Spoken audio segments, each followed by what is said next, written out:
Right, Mandatas TV, yes,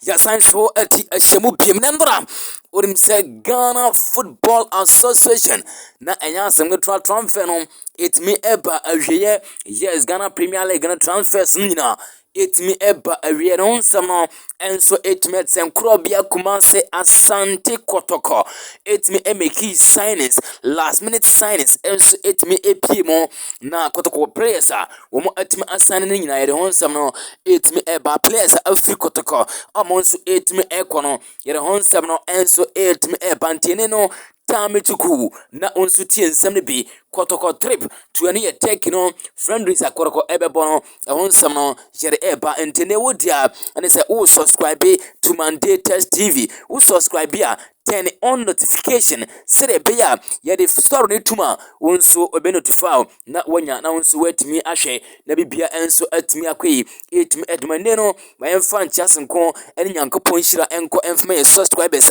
brenya brenya no omonso omutme enjoy show no na enima enso it me kwenei wudi anese subscribe to Mandatas TV na enemanso enkwi enfamane no yen keep the ball rolling and as yen set the ball rolling na me pancho ne tie ene se krobia Kumase Asante Kotoko nyame eya aduma yes ene pre-season game enso it me e baso ewe no El Hilal yes ene El Hilal stadium e wona sa game no e baso ene sa game no it me e baso El Hilal Onduman eto nsa afre krobia Kumase Asante Kotoko nyame aduma edafieda Kotoko enso betina fi wamone El Hilal Onduman enso betimi abo Turkey trip no amas no Kotoko etimi aisha sa preseason games ya etimi ebaso na sa game na ebaso no Kotoko ebebo home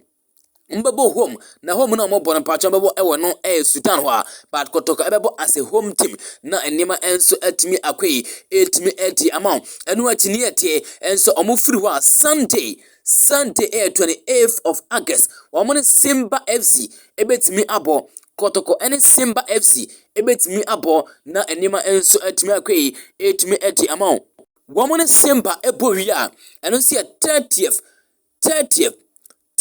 yes and 31st no August mu ba kono me pa Kotoko eno no total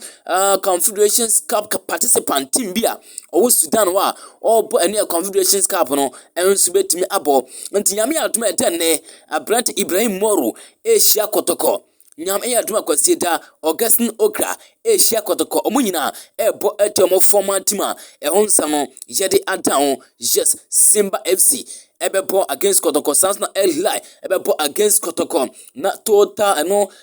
Confederations Cup no and participant back and so Kotoko ebetimi abo a good game me pa Kotoko team no I release statement. Yes, womo atimi adeno city gate mpani mfase somo atimi abo mo na ma sponsor mo ama so atimi akogura mo no Sudan e say preseason no etimi ekwaso a ehonsam no yeti down enso Mandatas TV and they would say wo subscribe na turn on notification e restore na tuma fast forward no akwa share na wahu de ekwaso e wo krobia Kumase Asante Kotoko womo asoe na bibia enso akwai etimi edmo unu se nura ana Ghana Premier League transfer window no etimi epa na we me pantua ne ete Kotoko etimi signing 11 players ena Kotoko etimi signing na ne ete players ni tino ana me pantua edidi so no Steven Tese Mukwara of Uganda 2 years usane ema Asante Kotoko eno achi Abrante ne din ena Frederick Asare oye goalkeeper ono so signing 3 years ema Asante Kotoko Moise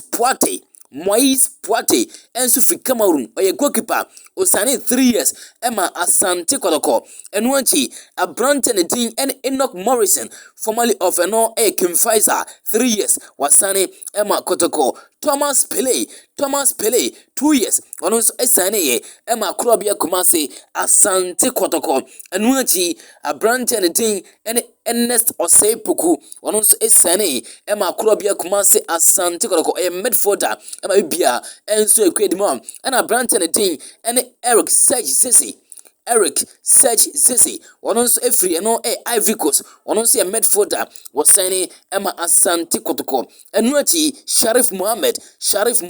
or a center back 3 years ono nso assigning John Tedeku ono nso a former player Emma Wafa or a left back was signing 3 years Emma Asante Kotoko enu achi Abrante Nicholas Mensah yes Ofrida Sanko second division ono nso assigning Emma Asante Kotoko enu achi Nicholas Osebonso into 8 mesane Emma Kurobia Kumase Asante Kotoko enu nso bibia enso ekwe etim edmo na players a free Kotoko omo nso etim ekono Fabio Gama enu achi Kwame Ba Mudasiru Salifu Ibrahim Moro enu achi na Branton Ding and Emmanuel Kayeke ono nso free Asante Kotoko enso etim ekwe me pa memfa ento anim se ne no uwuram e site bi mu a omo de Richmond Lamptey aka players a Africa Kotoko no me pa no kura bi anim Mamen confirm from Richmond Lamptey era so Kotoko player opo ama Asante Kotoko no kura bi ani sansem no mo eno so honsem no na enya sem gatoa enra ena Branton Ding ene no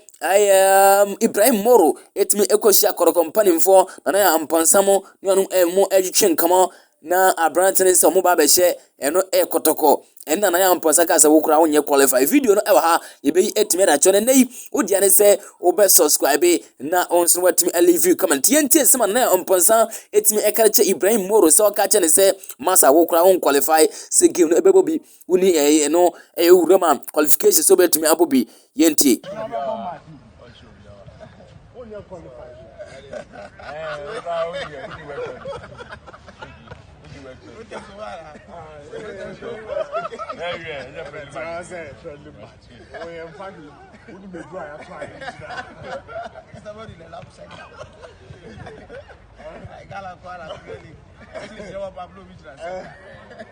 I